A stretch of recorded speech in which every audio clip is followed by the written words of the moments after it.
So guys, what's going on? PDM89 here, and this video is going to be how I would set up a leopard gecko.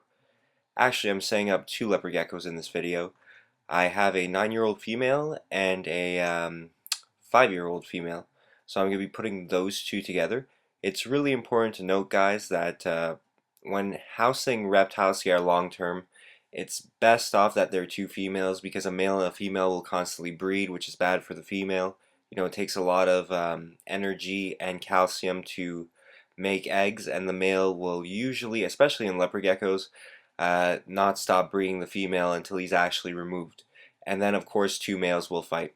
So let's go over the products. First, we got the medium low, which is the 24 by 18 by 12 high Exoterra. Then we got the Gecko Cave. We got two ceramic bowls. We also have New Zealand sphagnum moss. We have the medium reptile shelter and a gator-made hide. And then we also have some sandy chip aspen, which is the Harlan Teclin stuff I got going on here.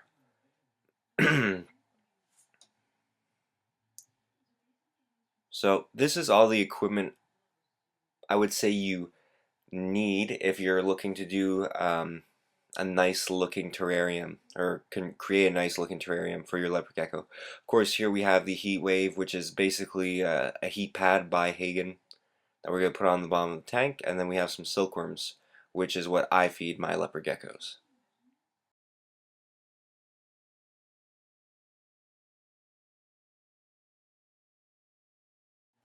First thing we're going to go over here is the Heatwave and how to install it. Basically, the Heatwave is a heat pad, a heat mat. Basically, it's a piece of plastic that adheres to the bottom of the cage. The exterior of the cage also, a lot of people think you put these on the inside when they first look at them, but you actually put these on the outside. And it adheres to the bottom of the glass. So, just removing this little piece of paper on the bottom so that I can stick it in the corner at the back of the cage. Because all reptiles need to thermoregulate. Otherwise, they can't change the temperature of their body. You know, humans and most mammals, what we'll do is we'll either sweat when we're too hot or we'll shiver when we're too cold, and we could change our body temperature.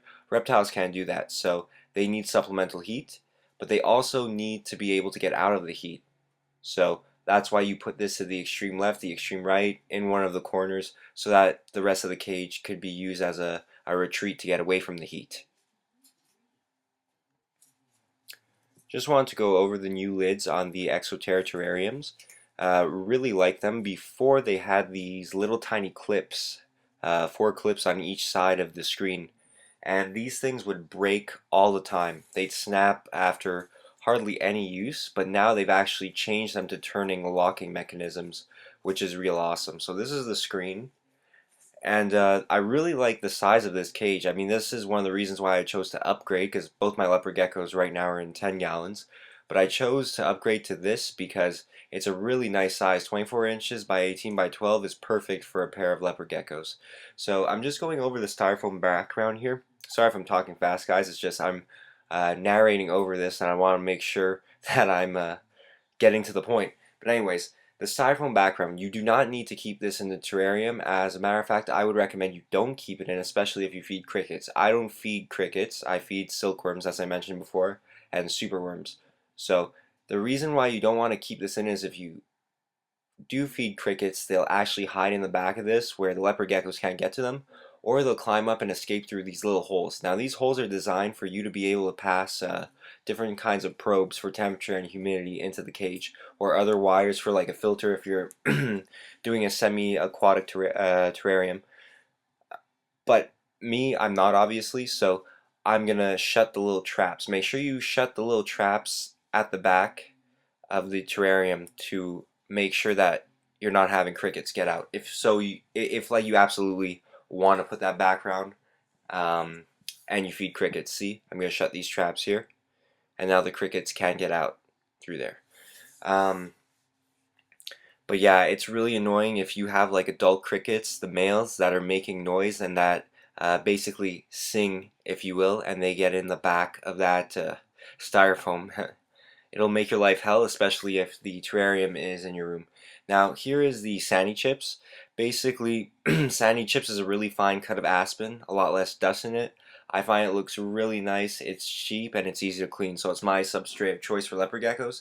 I really, really like aspen for leopard geckos. I've never ever had an impaction problem. Love it. Now, here are the hides that I've chosen to use. We have the Repti shelter here, that's a medium. And then we also have a large gecko cave by Exoterra. They just came out with these. I mean, Exoterra kind of likes to copy their products off of other people. Like, you can see these two hides are basically the same thing, except it took Exoterra a really long time to release this one. But I bought it and thought I would try it. And this is a gator made hide. I really like these hides, especially for snakes, but I don't have any snakes anymore, so I'm using it for my leopard gecko. And then I have the sphagnum moss, which is what we're going to put in the human hides, and I'll explain the human hides here for a second. Basically, leopard geckos, they come from very, very warm, arid regions in the desert, okay? But at the same time, geckos are usually hiding inside of rock crevices, and in those rock crevices it's actually really humid. So some people have this perception that leopard geckos need to live in a really dry cage, which is true for the most part, because if you keep the cage wet, like really wet, almost all the time, then your gecko will get a respiratory infection.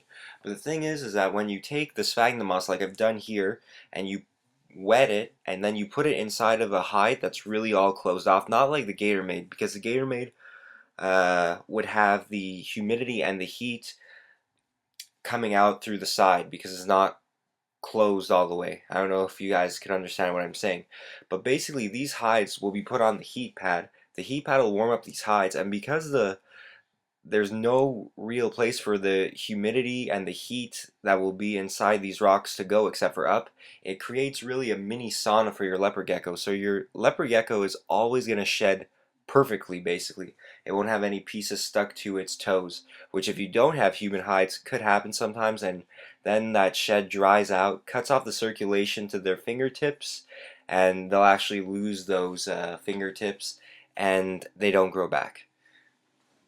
So these are the two bowls I've chosen to go with. Again, I feed worms, I don't feed crickets. These bowls are perfect, nice and deep. I like feeding superworms to my leopard geckos, and these are awesome because superworms, like mealworms, have 6 little legs. Because of this, your standard bowls or your standard decorative bowls aren't good because they're just going to climb out of those really easily. Now they could get out of these, but it's a lot harder for them because they're porcelain, so they slide when they try to climb these.